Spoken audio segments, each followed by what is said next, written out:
I went to some dark places, I really did. It was the hardest, toughest week of my career. It's really exciting, and it's been in the works for a little while. Alex Cullen, welcome to the Stellar Podcast. Thank you, Sarah. It's wonderful to be here. It really is. I love what you guys do. Admired you from afar, and it's just really nice to sit down with you today. It's really lovely to have you here, and there really is a lot to talk about, something to talk about. Definitely truth in that title today. You've had quite a year, and we'll also got some news to announce today. We'll get to all of that. But let's actually start with the fact that as we speak, you're in the middle of packing up your life, your young family, you and your wife Bonnie. You have twin daughters, your son Max, 6, he's almost 4. You are all moving from Sydney to Melbourne, and you are starting a new job tomorrow morning on the Christian O'Connell show on Melbourne radio. So that is quite a lot. How are we doing? Thanks for fitting us in here. Sarah, it's chaos. It is absolute chaos, but you've just got to go with it. You've just got to put one foot in front of the other and just go with it. We've been frantically getting our house ready in Sydney. Packing up. It's been kind of interesting and kind of therapeutic, getting rid of things that you've sort of held onto for so long and a bit of a clean out and moving to Melbourne. And it's just quite surreal, to be honest. I had a moment a few days ago and I went, we're actually doing this. We're actually moving our family, 3 young children, interstate. It's not like it's overseas, but it's still, another city and a wonderful city in Melbourne. I love Melbourne. We've always loved Melbourne. And it's funny, whenever we were down there, we were like, we could live in Melbourne. And here we are, about to do exactly that. And we've got a lovely house. We went down a few weeks ago and had a look around and met the team at the Christian O'Connell show, which was really special. But we're looking forward to it, We've sort of built up to it for so long now, and it's upon us, and we're doing it, and I can't wait. Your son Max isn't old enough to be at school yet, but the girls, as I understand, are in kindy. Yeah. So who do you think is more nervous about first day at school, at a new school, them or yourself? Well, all of us, but I think the girls are going to be okay because they've got each other. They're twins, they're 6 years old. They're going into term 3 at their new school, and they're in the same class, which is quite nice. Max, I'm a little bit more worried about. He's funny. He's a very emotional little guy, and he really cares about people, and he really, for a 3-year-old, it's quite amazing. But the other night in the bath, he just burst out crying, saying, "I don't want to leave. I want to stay. I don't want to go to Melbourne." And we're like, "Oh, Maxie, it's going to be great. You're going to be fine. We're all there. We're all going together, and it's going to be okay." He's all right now, but you think they don't notice, but they do. They see what their parents are going through and the stresses, but at the same time, they're young kids, not like they're sort of teenagers, who've got that established friendship group. They're going to miss their friends, of course, but. They're really excited about it. And one of the requests was, when we were looking for a house, make sure it's 2-story. It has to have stairs. Oh, it has to have stairs. It's got stairs, so they'll be happy with that. Oh, that's good. The girls. Yep, you've ticked that list. Yeah, okay. Yeah. Well, they might not think it's so excigne when the novelty wears off and they're carrying their backpacks and everything. Yeah. Oh, I've got to go all the way downstairs now. Yeah, in that Melbourne weather, which we keep getting warned about, but we've got our thermals. We'll be okay. Yes, you're arriving literally midwinter, so good timing there. Right in the middle. And of course, the Christian O'Connell show is breakfast radio. It starts at 6 a.m. Now, you did 5 years on the Today Show, Breakfast TV, so can you just not get away from setting that alarm at some ungodly hour, Alex? I know. I've had people say to me, "What are you doing? Are you going back into that early alarm phase? Wasn't that enough, getting up at 3:30 in the morning?" And look, it's going to be tough, but I love it. I live for it. I can't wait to get stuck in. And those early mornings, as long as you're in bed early, and it's not as early as the Today Show. It's like 6 a.m. till 9 a.m. The Today Show, I was getting up at half past 3, on air at 5 a.m, and that's with makeup and hair. And with radio, you can be a little bit more dishevelled, you haven't got to be, of course, presentable. Absolutely, there's cameras in the studios these days, but not as there's no makeup and hair, etc. So, I'm looking forward to it. I'm going to be able to talk about sport, which is one of my great passions, and I'm going to the sporting capital of the world. Really, it's a wonderful place for sport. You've got the MCG, you've got the F1, the Australian Open, and everything else in between. So the early mornings are tough, but I just love it, and I can't wait to get back into it. Have you been easing back into it? Did you find in the 6 months that you haven't been having to get up at that time? Were you starting to sleep in as much as you can when you have a young family? Yeah, well, as much as you can, exactly. But it's funny, the first thing you notice is the sleep, and it's like, I haven't got to get up at 3:30 in the morning. I haven't got to look at that alarm clock and go, oh, God, and just walk into the bathroom. And what I used to do was I used to splash water on my face. I had this routine going. I'd get up, I'd go to the bathroom, try and not wake anyone up, of course. First thing I did was just splash the water on my face, and that was like, right, it's on now.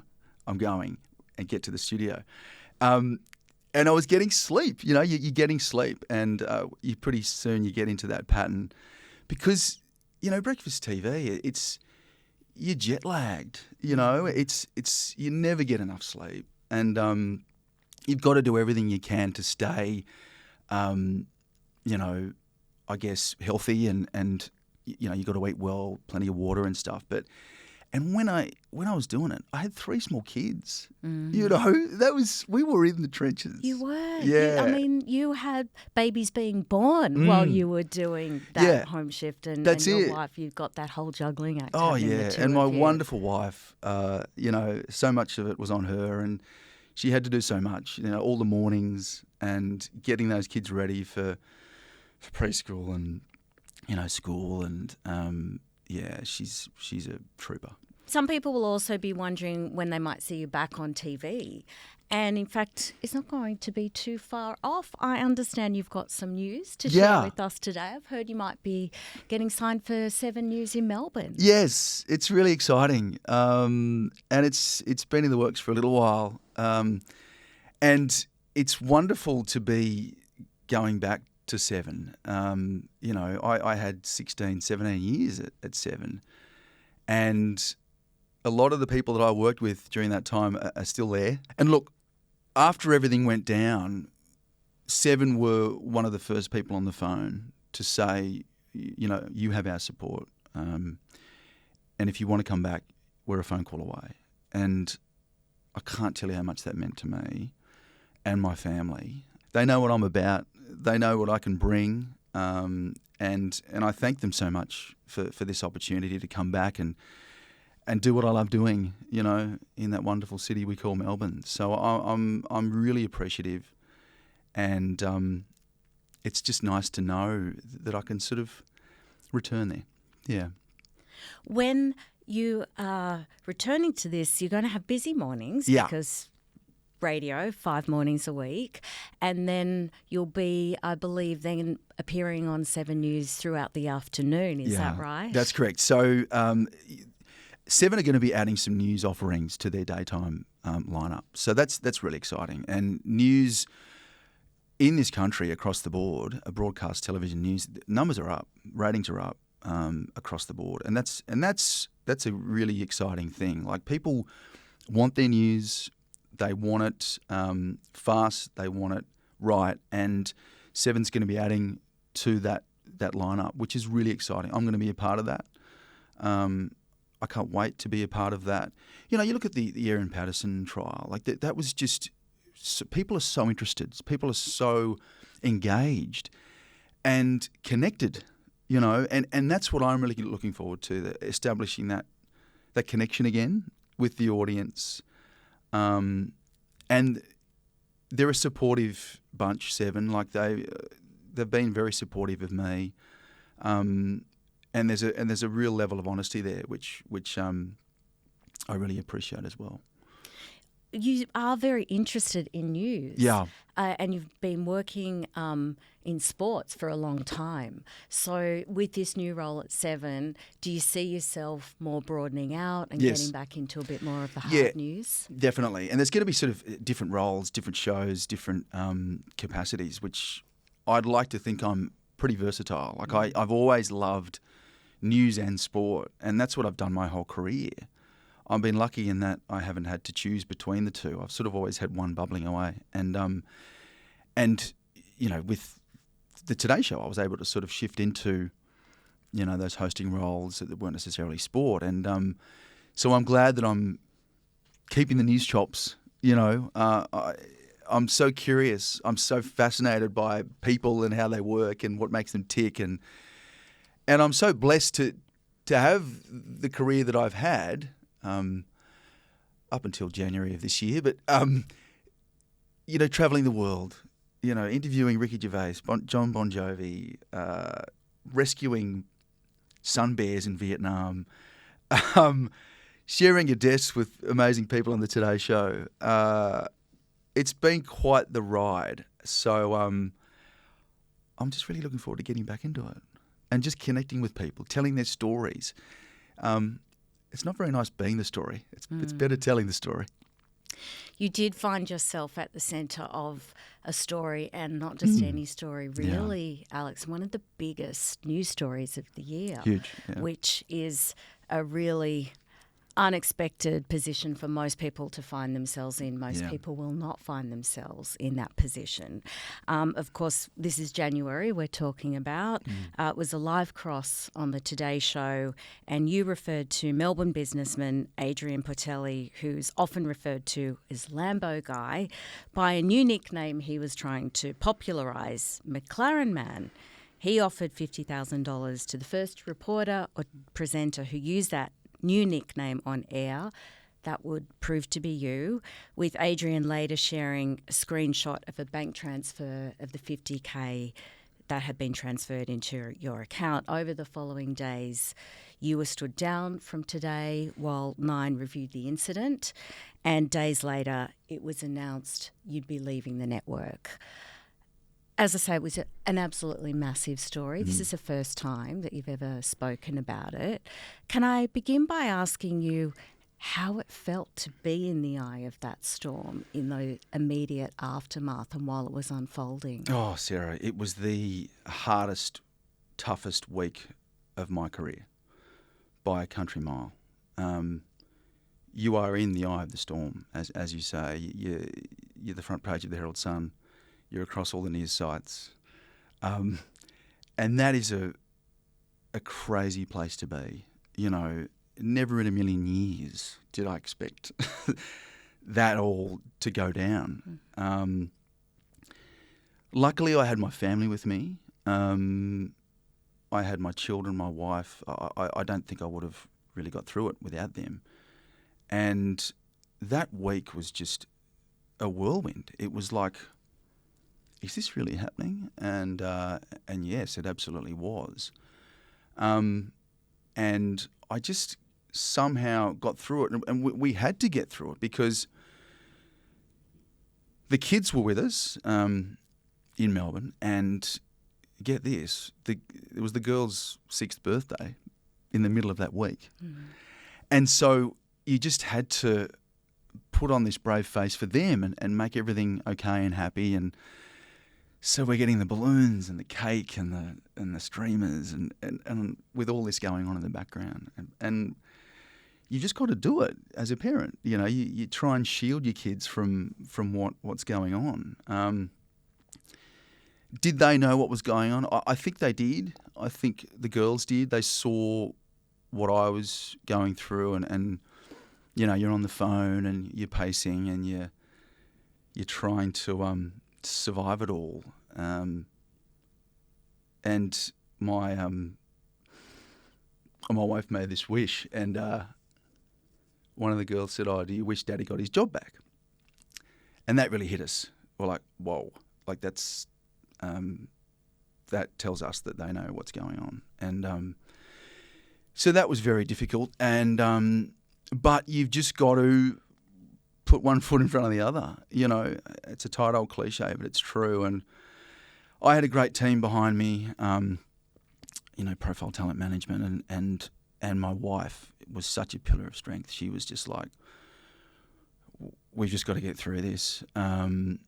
Those closest to me, my friends as well, and I can't tell you the support that I was getting online from viewers, from people on social media, and it was quite overwhelming. You know, there were thousands of messages. Like, I was just like, whoa, and I couldn't reply to all of them, and I thank them from the bottom of my heart, because it meant so much. Like, it was like, oh wow, you know, I've got this support. I've got these people who know who I am and who believe in me, and just want the best for me and my family. And that was big. That was really big. And I still get messages. It's funny, you know. I'm like, it's really lovely, because you sometimes we forget in broadcast television that we have that connection with people, you know, and there's people out there that are suffering, and let me say, but it's also that people are out there are going through a lot worse than I went through, you know, of course. You know, there are parents right now going to visit their sick children in hospital. You know, there's people a lot worse off than I am, and I often was saying, we're okay, we're healthy, not to be morbid, but no one's dying. You know, we're going to be all right. We just got to get through this. But yeah, the support's incredible, and that connection we had, which I miss a lot. You know, and initially I missed a lot that connection with our viewers, and just for them to come up to me sometimes in the street, you know, how you doing? Are you okay? And that's all people have to say, you know. When you know someone says and cares about you and are you okay, that's a really nice thing. And even I did a function out at Penrith in Western Sydney a couple of nights ago, and Ray, I don't know Ray, he said, mate, I hope you're doing okay. And I'm like, yeah, Ray, I am. And he said, just promise me one thing. He said, you just keep being you. And I just went, wow. I will, Ray. You know, he said, good luck in Melbourne. You know, I wish you and your family all the best. And that means the world to me. Keep being you. Were there moments where that did become difficult? Yeah. Especially on that roller coaster? Definitely, because you question your judgment. You question your, you know, you question everything, really. You're like, why did I do, what happened there? How did I get in this situation? I mean, I know how I got in this situation, but you just think to yourself, you idiot, you know, and your confidence is shot, you know, your ability to make judgment on things, and you're just like, oh my God. So you've got to really reset yourself. You've got to look around yourself and look at what's important, and, you know, my family, you know, my health, and just try and get through. Yeah, it's. I went to some dark places, you know. I really did, and because everything you work towards, everything you know, everything you love, is suddenly gone, and you're like, whoa, okay, well, what now? You know, and that was a hard pill to swallow. I thought, I'm out now. There's no way I'm getting back in. You know, I thought, I'm done. What am I going to do? I had a mate ring me and say, hey, there's some work at our nursery. Why don't you come and do some work at the, you know, I'm like, okay, yeah, thanks, mate. And then he goes, and then another mate rang and said, we got a property up near Nimbin. It's my dad's property. He needs a farm manager. Do you want to manage it? And I was like, let me think about it. And, you know, you entertain these thoughts. You think, maybe that's what I've got to do. Luckily, I had the Penrith Panthers. I do a lot of MC work with them. And one of the first people on the phone was Brian Fletcher, the Panthers boss. And he said, you have our support. Any work, it's going your way. So I had that, and plus other corporate gigs as well. So yeah, it was a difficult time, Sarah.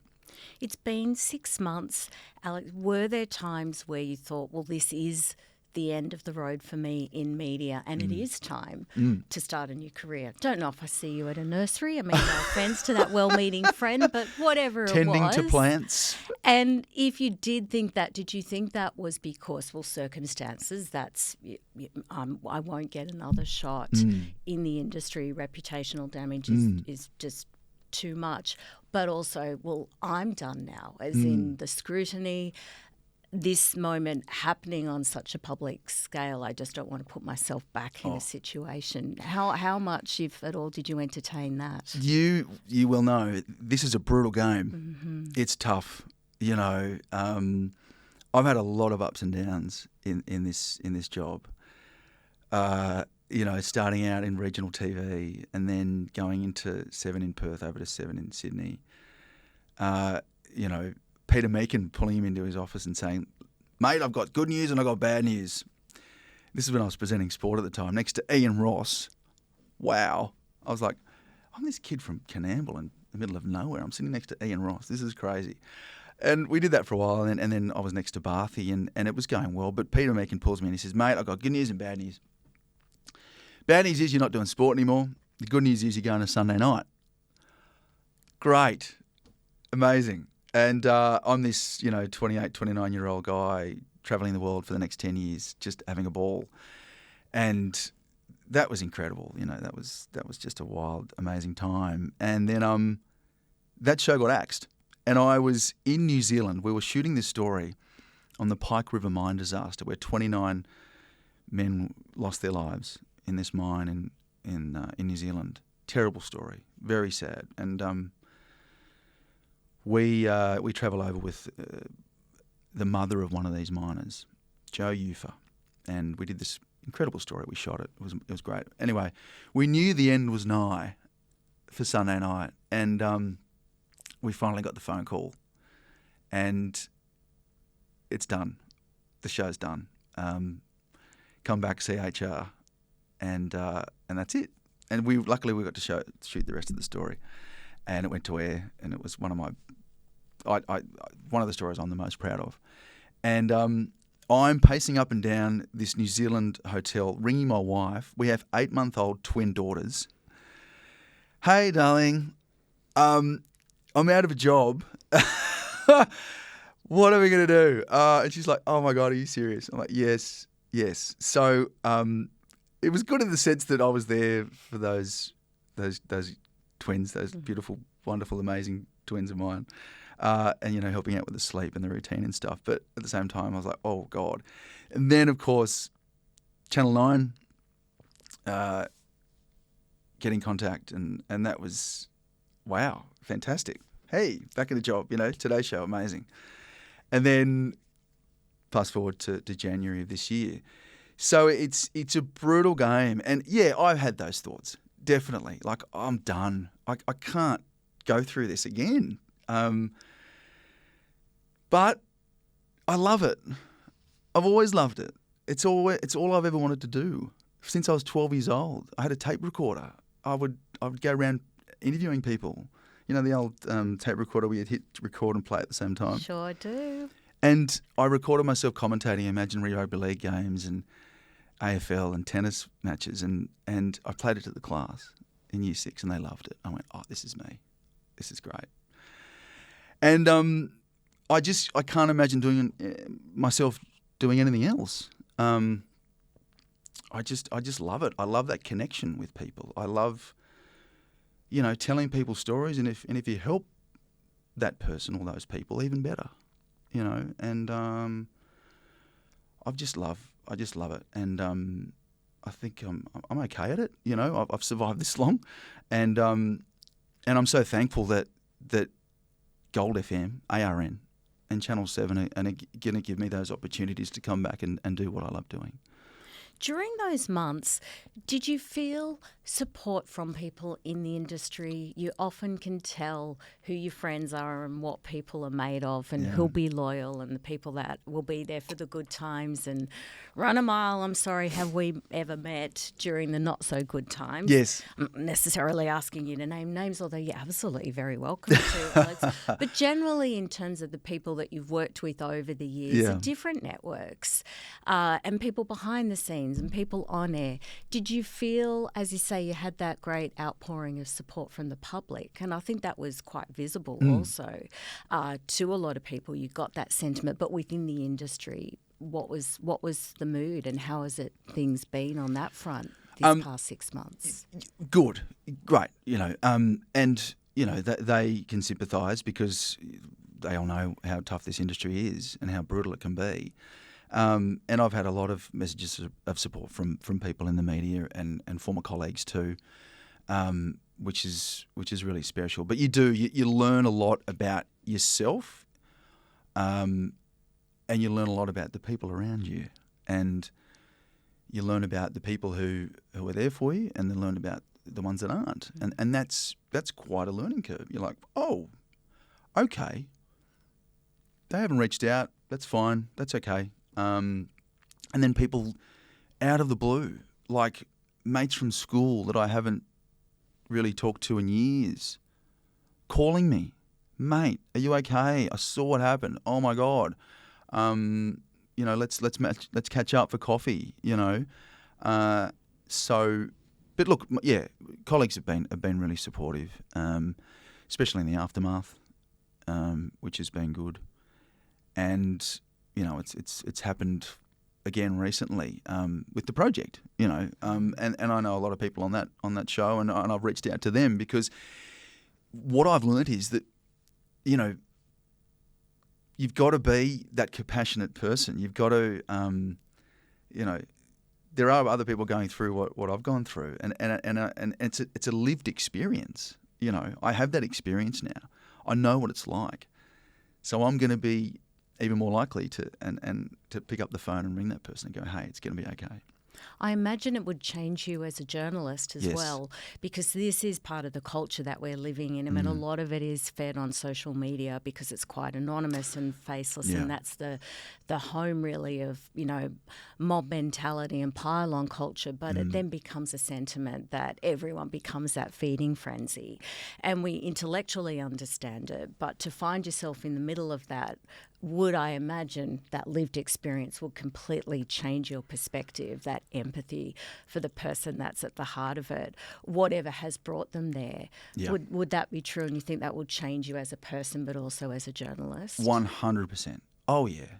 And that experience, has taught me to be more compassionate, to be resilient, to be present, to listen and be there for people that are going through similar things, because mental health is a big thing, and it didn't used to be, especially in this industry, you know what it's like, and the old school news editors and news bosses and geez, I've seen some tough ones, some equally great ones.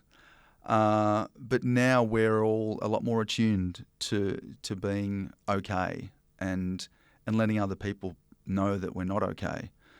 But yeah, I've learned a lot about my mental health and my capacity and when I need to, take a step back and have that perspective too, and really look at what's important to me. Control what I can control. Don't worry about the other stuff. And I say that to people now. We had this coach at school, and he said, "Control the controllables, or the uncontrollables will control you." And I'm like, that is so true. It's so hard sometimes. And Bonnie, my wife, she's like, "Stop worrying. Stop overthinking things. Well, what are you doing?" And I'm like, well, that's just who I am. But it's a real exercise in trying to keep those negative thoughts away and out, and just controlling what you can control. In the context of not only your career but your life, would this chapter, what happened professionally, the impact on your career, the impact on your family, it happening at such a huge, highly scrutinised scale, would this have been the worst thing that you've been through? In my career, yes, definitely. In my life, no. The death of my father is like, that is that was big, and I think that experience with him steeled me for life's challenges ahead. He was my hero, and it's a funny thing. I still get upset about it, and he was such a big influence on my life, and still is. And I miss him every day. It's upsetting that he never got to meet my kids, but that's life. And he's always there with me, he would always say, "You'll be right, mate." This big burly farmer. You'll be right. He was the most positive, caring, compassionate man. And, I just, if I can be like that, it was funny thinking about him before I sat down with you. And he was, shy counsellor for 30 plus years in town. And we just went out there. They opened a bridge named after him. And I remember going to town with him and I was like, oh, God, I've got to go to town with Dad. Because he'd be there for hours, like talking to everyone, interested in people. And I'm a bit the same. It's weird. And I my kids are like that with me now. They're like, oh, Dad, come on, we've got to go. I'm like, no. And I'll talk to Anthony, the hairdresser, and I'll be at the coffee shop. I'll be talking to them. And I think I share that interest in people and that kind of compassion. I don't know. I just love being around people. I love hearing their stories. And Dad was an amazing storyteller. Like his father as well, and my uncle. And I remember as a kid, like you're sitting around listening to these yarns, in a wool shed, and it was incredible. Like and I like to think I'm doing that now with my job. You're doing the storytelling and listening to the rhythm and the cadence and the punchlines it's an art form, those bush yarns. And I miss that so much with Dad. Like, and every time he'd tell a story, he would embellish it, and we'd be like, "Oh God, Dad, come on, that didn't happen." Yes, it did. It's fine. And he was a big influence, and he was going to be a journo himself, which is kind of interesting. He had a cadetship with the Daily Mirror at the time, and his dad, this is back in the mid-'60s, and his dad was like, no, you've got to come home and cut scrub for this drought. 1966 drought, one of the worst on record. And I think he really wanted to be in the media, I think, and he would always write for the local paper. He had his column, and I remember the editor ringing going, "Is your father home?" I'm like, oh, God. What have you done now? What have you said? And he's like, I'm going to get sued for $1 million if I don't put an apology in the paper, so he'd have to go and do it. But he was very well read, loved what I was doing, so supportive, and said to me on a couple of occasions, "Mate, don't come back here, to the farm." He never pressured me to come back to the farm, which I was so grateful for. And he was great at sort of picking up on when I was down or he was a great reader of people, and I miss him terribly. But that was the toughest, and there'll be many tough situations ahead, but that was a very, very difficult period. Yeah. We've talked a bit about some of the reflections and what you've learnt about yourself and what you're made of. When you look at what happened on air that day, how do you characterise it? Do you think of it as a mistake? Is there a word that comes to mind when you think about what happened, your own actions? It was a silly mistake, and one I should have thought through, of course. And but hindsight's a wonderful thing, and I can't go back and change it. I can't change any of it. It's there. It's for everyone to see. It's online. It's if you want to have a look at the story, it's all there, and which is quite weird as well. It's all out there still, and that's okay. I get the chance now to rewrite the next chapter. I get the chance to go out and do what I'm sort of wanting to do and what I love doing. But I can't change it. I've learnt to be resilient. I've learnt to think a lot harder before I speak. And yeah. I know there's some parameters around what you can say Sure. about parting ways with Nine, but you had worked on the Today Show for 5 years. Yeah. Are you at peace with how your relationship with the network ended? I am, yeah. I'm okay with it. Look, Nine made their decision. I made mine, and that's okay. I don't harbour any negative thoughts. That's not good for me or anyone. And I choose to look back on my time at Nine as a really great time. It was a wonderful 5 years with some really great people. I got to sit in that chair with Carl and Ali and Sarrah and Brooke and Tim and Renee and just shoot the breeze each morning and talk about sport and life and we got to travel around the country as well and state of origins and those sorts of things.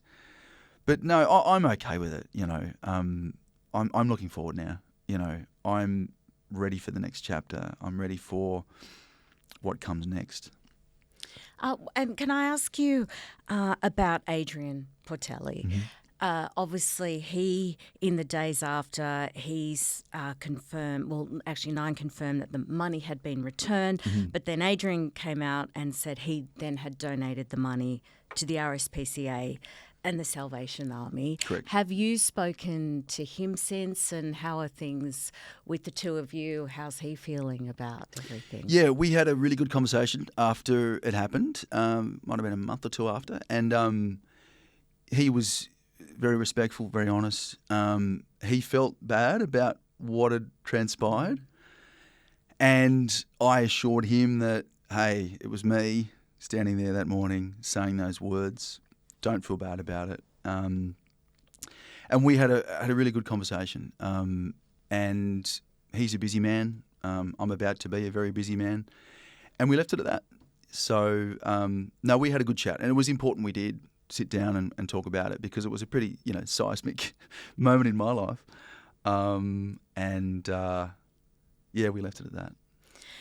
Very few people, I think, listening or reading or watching will find themselves in this position, like as in, I was saying, I don't exactly know what the percentage is, but the people that, for whatever reason, from any walk of life, that find themselves in this eye of a media storm, because whatever circumstances, it can happen. We see viral moments to people that are completely unexpected, whether they work in the media or not. You've spoken a little bit about what your advice would be, what you've learned about how you'd react. What would your advice be to anyone that's in the middle of a situation or finds themselves suddenly, a meme, a moment on the front page of all of the news sites in the country? Yeah, any lessons, just in case, little user guide from Alex Cullen. Exercise, walks, long walks. They have got me through a lot. Long walks, podcasts.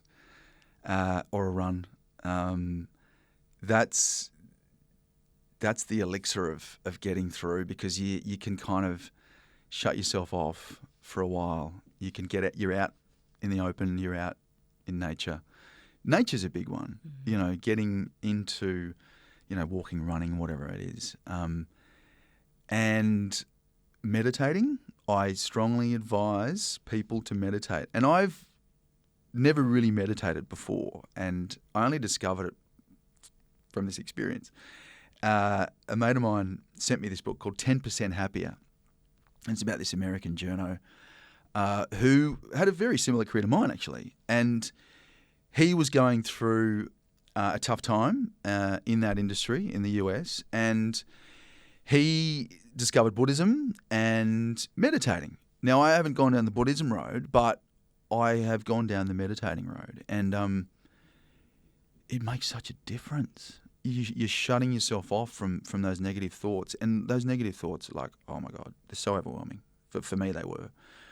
But shutting yourself off from those, shutting down that internal monologue.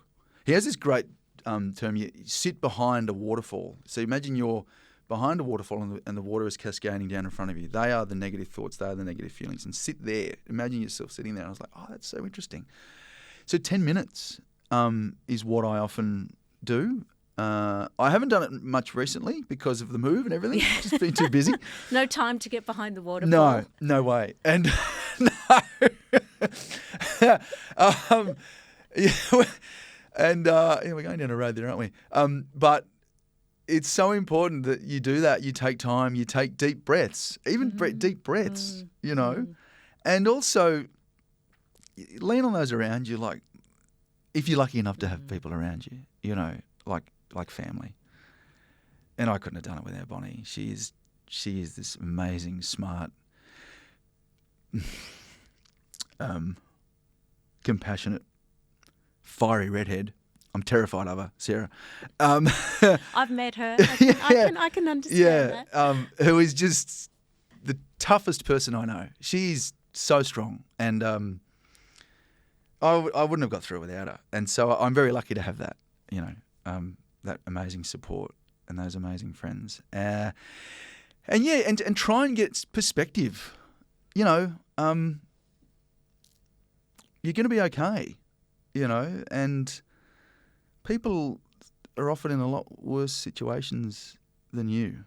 We live in a great country. We have running water, we have electricity, we have, we're doing all right, So exercise, walking, running, meditation, and perspective, and just remembering what is important. It is only July as you and I are sitting here. Yeah. So we've literally just ticked over the half-year mark a couple of weeks ago.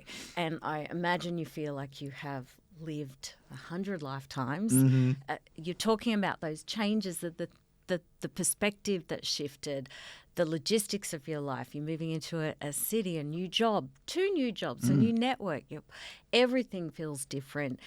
Could you even imagine how much do you recognise in Alex Cullen from the very beginning of the year, like, December, first week of January, to the person sitting here today in July? It's wild.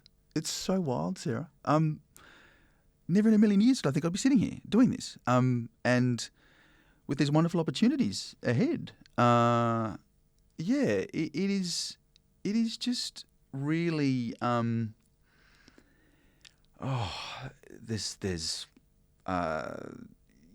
I've just got to step back sometimes and go, this is happening. I come from Canamble, up northwest New South Wales. Grew up on a farm, and I've just sort of done my thing and enjoyed the ride. And never did I think I'd be doing this right now. It's just crazy, but that is life. Pardon my growly stomach there. I thought it was mine. No, it's fine. That's life. That's the rich tapestry of life, and you've got to go with it. And I'm really thankful. I'm really thankful for those people who believed in me and knew what I could do, and knew the person I was and am. to give me another shot. You know, Christian O'Connell is great. Like, the Christian O'Connell show is humming in Melbourne. It's doing so well.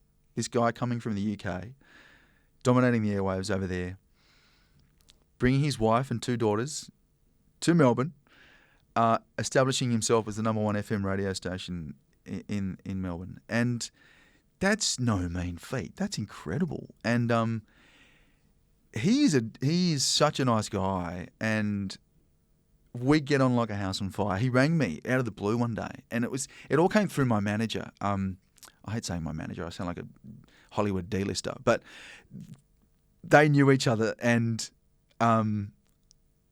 he said to Christian, "There's this guy moving down from Sydney because they needed someone on the show," and he's like, "Okay, yeah, talk to me." And he loves his sport. Maybe you guys will get on. You should do it. Give him a call. Christian rings me. "Hey, mate, how you going?" We're on the phone for nearly an hour. And my wife's going, "Who is this? Who are you on the phone to? What's going on in there?" And I came out going, "Oh, my God, that was Christian O'Connell. We got on so well. He wants me to fly down, meet the team, and we're just going to see how it goes." So I go down, meet everyone, an amazing bunch of people, really passionate, really professional, really hardworking, and met them all, and we chatted, and Christian's like, "Right, we're going to lunch at midday." I'm like, "Okay, yeah, cool." I go into Tartine in Richmond, and he's sitting there with a beer, and I'm like, "Okay, cool." We sat down, we had lunch, we had wine, we had more wine again, and at the end of it, he's like, "Do you want to do this?" And I'm like, "Yep, sure. Let's make this happen." And little did I know that was a kind of a job interview with a whole lot of red wine thrown in. And so I flew back to Sydney, told my wife, said, this is happening. And it just all happened from there. And then the Seven thing, same kind of thing. I got a call from Seven early on, if you want to come back. And then I connected with Anthony DeSegli, and he said, "There's some stuff going on. It's in your wheelhouse." Great. And it sort of just progressed slowly. And Ray Cooker came in to replace Anthony, because he's, of course, gone over to Perth to head up the Perth Bears NRL franchise. And it was lovely, dealing with Ray, and because he's an old friend. And he said, "Hey, this is going to be great. We're going to do this news offering, and we can't wait to have you back." So that's where I find myself now. And it's life, isn't it? You've just got to kind of go with it. And that's what I'm trying to do. With 3 small kids, has its challenges, But look, home is wherever your family is. I'm a big believer in that. And we're gonna enjoy Melbourne. I know we are. It's a wonderful place. And Sydney will still be here. It's not going anywhere.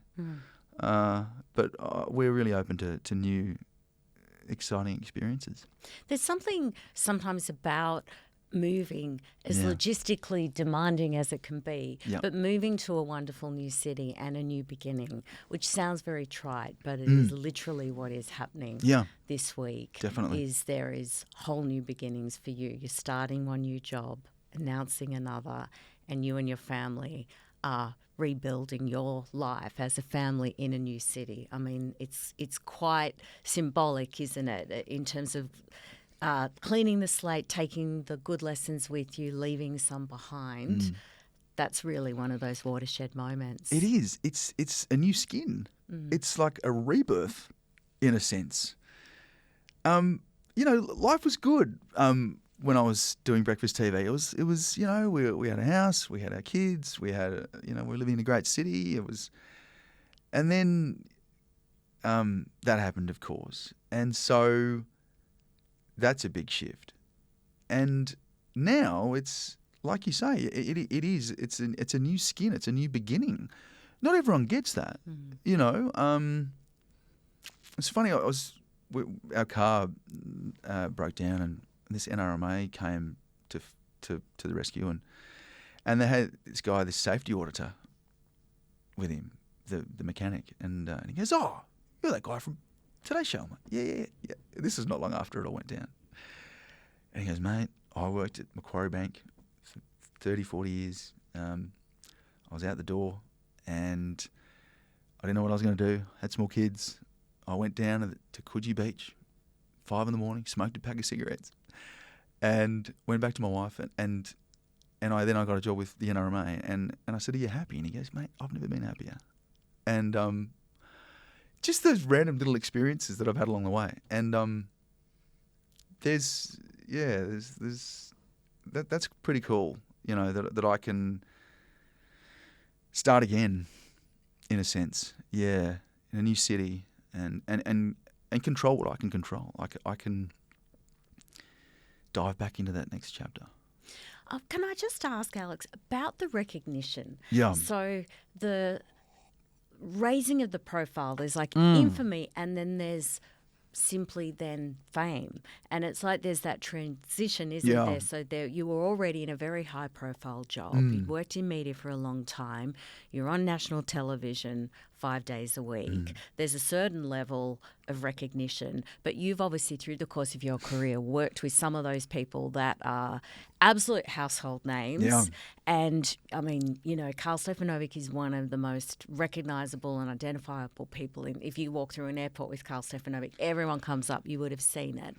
How has it been for you to have that shift in recognition? You're on the cover of Stella today. I mean, even that, coming from me, sounds self-important, but if it was anyone else from the industry, they would say, "Oh, you're on the cover of Stella today." Like, that's definitely a sign of recognition.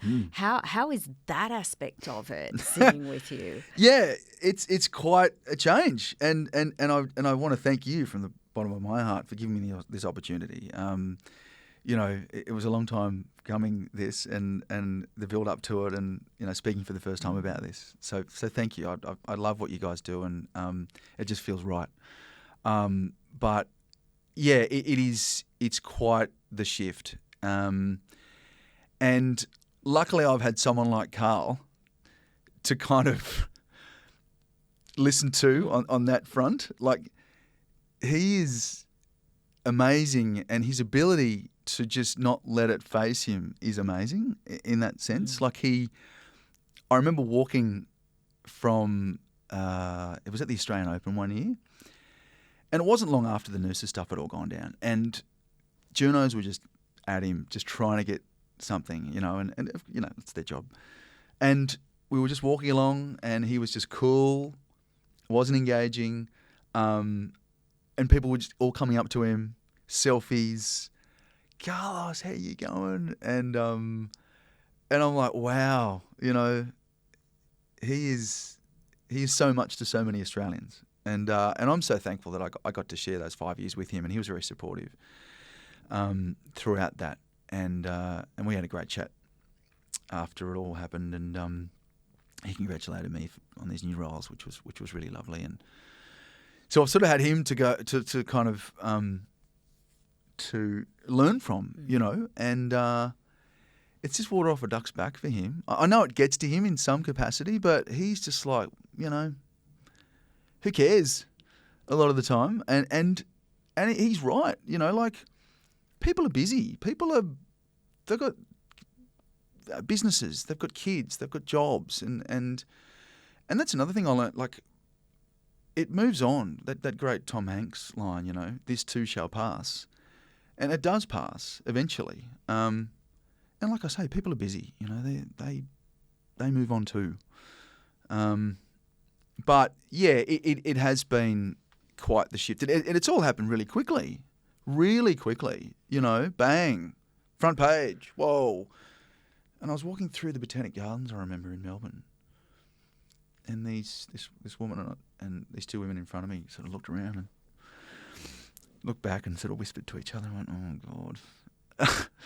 Sort of put my cap down and just kept walking. And that's fine. That's the job we have. That's the industry we're in. And you've just got to wear it. You've got to deal with it and just care about what those closest to you care. You know what I'm saying? There's a better way of saying that. Worry about those closest to you and their worries and concerns, and everything else. It's up to the individual. You will have to come back at some point. We're in the middle of, not in the middle of renovating our studio, but we are going to give it a refresh soon, because I think one question that if I asked you, you might not be able to answer now when we're in the middle of things in our life, pivotal moments. Yeah. Sometimes they feel like the best things that have happened to us, and then sometimes they feel like one of the hardest things that have happened. And when you're in the middle, you think, I might get to the other side of this, and this was such an important thing to happen, and it changed everything. And that feels, I'm hearing that so much from you, but I feel it would be premature of me to say, are you glad that this moment happened? Or do you wish that it never had happened? Maybe you could give me your answer now. And That's a great question. Back in a year and that's a really good revisit question, it. because it's funny. I haven't quite come to an answer on that yet. Do I regret it? I haven't come to an answer on that yet, because I'm going to see how the next little while goes. What I do regret is the pain it caused my family. That was hard, and the uncertainty and the kind of not knowing where the next paycheck's coming from, not knowing how I'm going to support my family. That's a very difficult place to be. I can't change it. There's nothing I can do about it now, and hindsight's a wonderful thing. And in another year's time, I'll have a better answer for you on that, Sarah, I promise.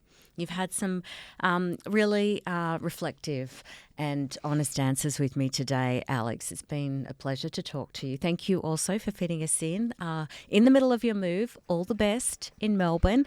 Looking forward to seeing you soon on 7 News. And, of course, from tomorrow, Alex Cullen begins on the Christian O'Connell Show, weekdays from 6 a.m. and weeknights from 7 p.m. on Gold 104.3.